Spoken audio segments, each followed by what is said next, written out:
This flight is just a quick 35-mile repositioning from Edinburgh to Glasgow without any passengers on board. A good opportunity to get you checked out on the Bombardier CRJ 700. While we're waiting in line for takeoff, I'll explain a few things. Flying a modern jet isn't really all that different from flying a small prop plane. There are just a handful of key differences. The first thing you'll notice is how different the instrument panel looks. Instead of many small, round mechanical instruments, there are just a few large computer screens. Most of the information is the same, but the presentation is different. World Travel 221, hold short runway 6 right, traffic is a 747 and final. Holding short 6 right, World Travel 221. That call was for another aircraft. We're Orbit 526. I'll handle the radios during this flight, so don't worry if you miss anything. I'll tell you what to do. The display on the left is the primary flight display, or PFD. It combines multiple instruments into one display. The blue and brown section in the middle of the PFD is an attitude indicator. The vertical tape on the left side shows airspeed, and the tape on the right side shows altitude. At the bottom in the middle is a horizontal situation indicator, which shows heading, and to the right of that is a vertical speed indicator. Glass displays like these take some time to get used to, but once you get the hang of it, you'll love them. The display to the right of the PFD is the navigation display, which shows a top-down view of the aircraft's position relative to navigational aids and the flight planned route. You can change how the map looks by using the format and range knobs on the left side of the panel. Try it now if you want to. Okay, the third display is the Engine Indication and Crew Alerting System, or ICAS. The default page shows engine information, gear and flap positions, fuel quantity, and warning and caution messages. You can scroll through the different ICAS screens by clicking the up and down buttons at the bottom of the display. Each screen provides information about a different aircraft system. For this flight, keep the engine gauges showing on the ICAS. The top gauges are labeled N1. As we fly, I'll give you suggested thrust settings. Use your joystick throttle lever or the F2 and F3 keys to move the N1 needles to the settings I suggest. The rows of buttons and knobs just below the windshield is the mode control panel for the autopilot. We won't be using the autopilot on this flight, so don't worry about any of that for now. A big difference between jets and piston aircraft is that in a jet, the engines take a while to spool up. This means that if you add or reduce thrust, there will be a slight delay before your action has any effect. This fact, combined with the jet's higher speed, means that you need to plan ahead. World Travel 221, taxi into position and hold. Position and hold, World Travel 221. Jets have flaps just like piston aircraft. They're used during takeoff and landing to increase both lift and drag. Lower the flaps to 20 degrees for takeoff now by pressing the F7 key 3 times. You can see the flap indicator on the ICAS. Orbit 526, hold short, runway 6 right. We'll hold short 6 right, Orbit 526.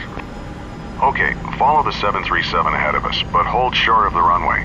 Release the brakes by pressing the period key and apply some thrust to get us going.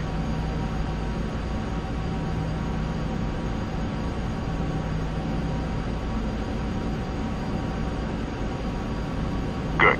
Stop here. One last thing. During the takeoff roll, I'll call out 4 speeds. When I call 80 knots, glance at your airspeed tape to verify it's moving and indicating approximately the same speed as mine. When I call V1, it means we're at the speed where we're committed to taking off because there isn't enough runway to stop at that point. When I say rotate, gently pull back on the stick and rotate the nose into the air. Finally, I'll call V2 when we reach the minimum safety speed at which we can safely climb on just one engine if there's a failure. World Travel 221, winds calm, clear to take off. World Travel 221, rolling.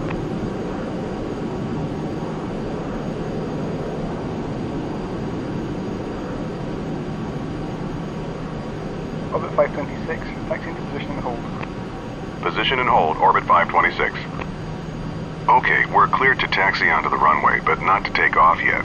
Taxi ahead and turn right onto the runway. Stop once you're on the runway and lined up with the center line.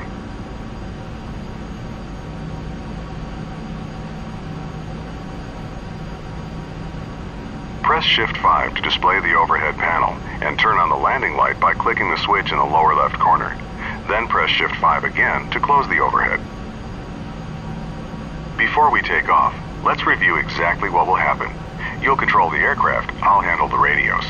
I'll call out 80 knots, V1, rotate, and V2. When I say rotate, gently pull back on the stick to raise the nose to 15 degrees nose up on the primary flight display.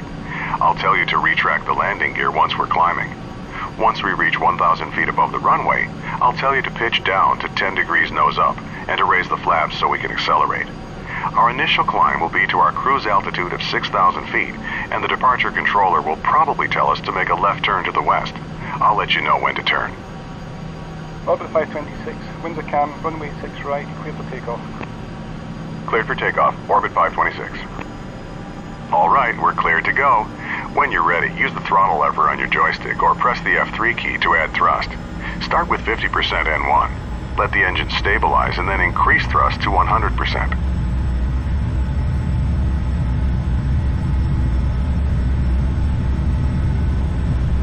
Knots.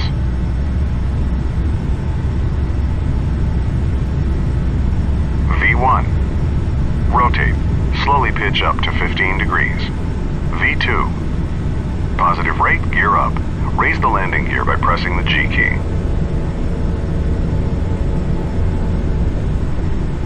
Orbit 526, contact departure. Orbit 526, switching.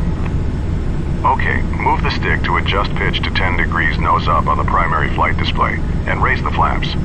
Reduce thrust to about 80% N1 to keep our speed below 250 knots. Climb and maintain 6,000 feet.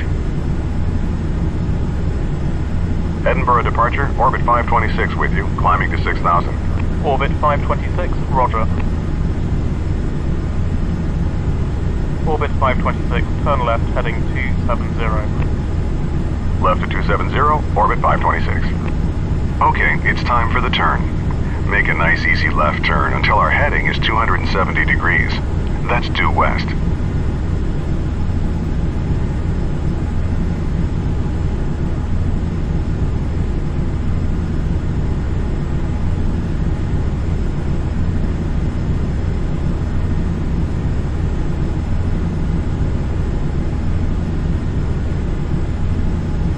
Let's run through the after takeoff checklist. Landing gear, up. Flaps, up. Retract the flaps. Press F6 3 times.